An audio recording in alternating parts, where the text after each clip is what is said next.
दुनिया के सबसे मजबूत ग्रोथ इंजनों में से अचानक से इतना धीमा क्यों पड़ गया है? आज की इस चर्चा में हम बिल्कुल यही समझने वाले हैं।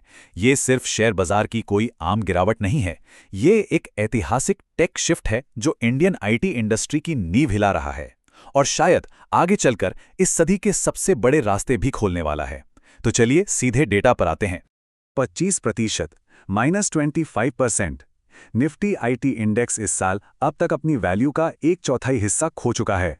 ये आंकड़ा वाकई चौंकाने वाला है ना? लगातार अच्छा परफॉर्म करने और नई डील्स जीतने के बावजूद लार्ज कैप और मिड कैप आईटी शेयर्स बुरी तरह गिरे हैं। ये इस बात का साफ इशारा है कि मार्केट किसी बहुत बहुत बड़ी चीज की प्राइसिंग कर रहा है। अब सवाल उठता है कि इस भारी क्रैश के पीछे आखिर चल क्या रहा है। दरअसल इस पैनिक के पीछे 3 बड़े कारण हैं। सबसे बड़ा डर है जेनरेटिव एआई का डिसरप्शन। मार्केट को लग रहा है कि एआई सब कुछ बदल देगा। दूसरा फैक्टर है मैक्रो इकोनॉमिक अनिश्चितता। ग्लोबल टेक और सास कंपनियों की हालत थोड़ी पतली है, जिसका सीधा असर इंडियन आईटी पर पड़ रहा है। और तीसरा कारण जियोपॉलिटिकल रिस्क, जैसे यूएस ईरान टेंशन, जिसकी वजह से यूएस फेडरल रिजर्व के इंटरेस्ट रेट कट्स अब 2027 तक खिसक गए हैं। तो आइए इस पूरे सिनारियो को फेजेस में समझते हैं। पहला फेज है एआई डिफ्लेशन, यानी नियर टर्म डिसरप्शन। अब मार्केट एआई से इतना डरा हुआ क्यों है? इसका एक बहुत ही क्लियर स्ट्रक्चरल कारण है।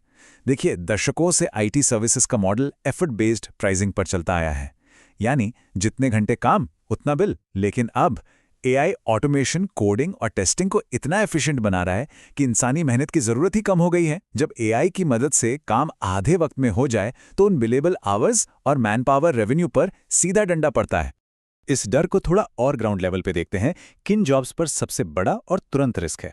Front end web developers, QA testers, IT support specialist और यहाँ तक कि जो लोग सीओ बोल जैसे पुराने लेगेसी सिस्टम्स को मॉडर्नाइज करते हैं, उनकी डिमांड तेजी से घट रही है।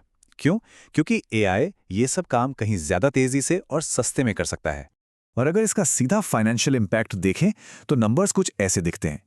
अगले 3 से 4 सालों में ट्रेडिशनल आईटी सर्विसेज के रेवेन्यू में हर साल लगभग 2 से 3% का डिफ्लेशन आ सकता है।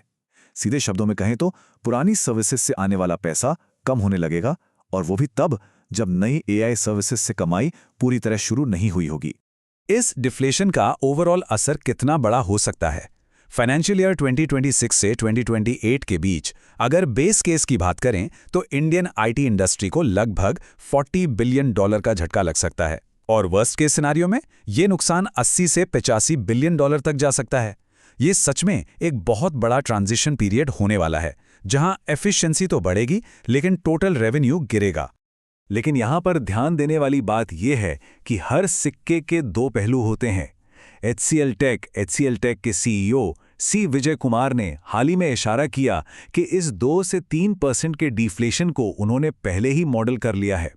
लेकिन सबसे खास बात यह है कि उनका एआई बिजनेस भी तेजी से बढ़ रहा है, क्वार्टर ऑन क्वार्टर 20% की ग्रोथ।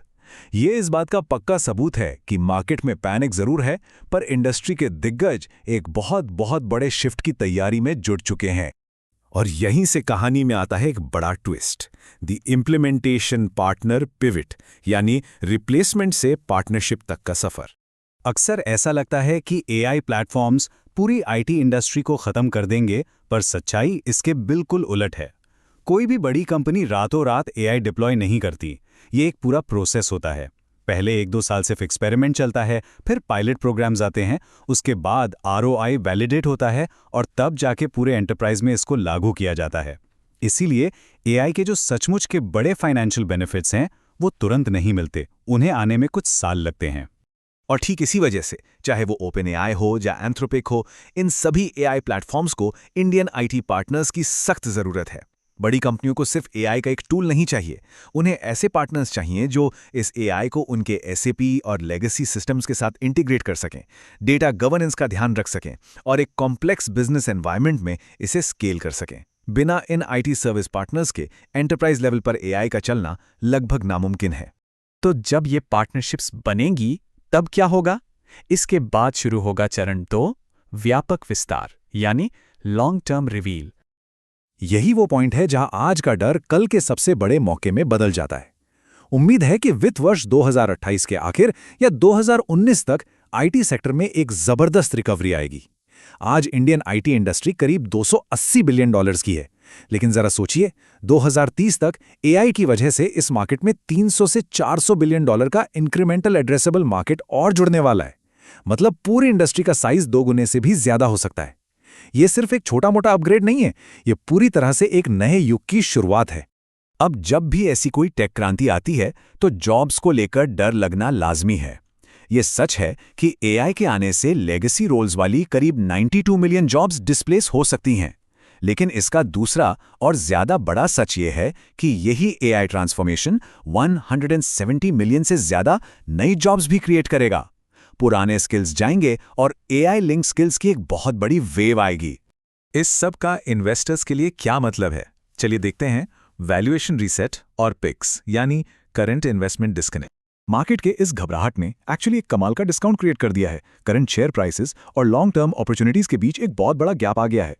टीसीएस को ही ले लीजिए, जो एआई ट्रांसफॉर्मेशन पार्टनर के रूप में जीतने के लिए बिल्कुल प्राइम पोजीशन पर है। ये अपने 5 साल के एवरेज पीई से करीब 41% के भारी डिस्काउंट पर ट्रेड कर रहा है, जिसमें 32% का अपसाइड पोटेंशियल दिखता है। सिर्फ टीसीएस ही नहीं, एलटीएम, पर्सिस्टेंट सिस्टम्स और कोफोर्ज जैसी कंपनियां भी शानदार पोजीशन में हैं। डर की वजह से ये सॉलिड कंपनियां अभी काफी अट्रैक्टिव वैल्यूएशन पर मिल रही हैं। तो इस पूरी पिक्चर को अगर एक टाइमलाइन में फिट किया जाए तो कुछ ऐसा समझ आता है। फाइनेंशियल ईयर 2026 से 2028 के बीच हम एआई डिफ्लेशन का सबसे हैवी इम्पैक्ट देखेंगे, जो शायद थोड़ा पेनफुल भी हो। लेकिन वित्त वर्ष 2029 आते आते एआई लेड ग्रोथ की एक शानदार रिकवरी शुरू हो जाएगी। और फिर आएगा 2030, जब ये इंडस्ट्री उस $300 बिलियन से ज्यादा के नए इंक्रीमेंटल मार्केट को सच में हकीकत बनते हुए देखेगी। तो अब आखिर में एक बहुत बड़ा सवाल सामने आता है, क्या मौजूदा एआई पैनिक सच में इस दशक का सबसे बड़ा आईटी इन्वेस्टमेंट अवसर है? एक तरफ शॉर्ट टर्म का डर और रेवेन्यू का सिकुड़ना है, तो दूसरी तरफ एक ऐसा फ्यूचर जहां पूरी इंडस्ट्री डबल हो सकती है। ये विश्लेषण इस बात पर सोचने के लिए मजबूर करता है कि क्या सच में घबराने का वक्त है या उन विजनरी कंपनियों को पहचानने का जो कल की टेक्नोलॉजी के साथ पार्टनर्स बन रही हैं। इस सवाल का जवाब आने वाले कुछ ही सालों में पूरी दुनिया के सामने होगा। आज की इस चर्चा में बस इतना ही। जुड़े रहने और समझने के लिए बहुत बहुत शुक्रिया।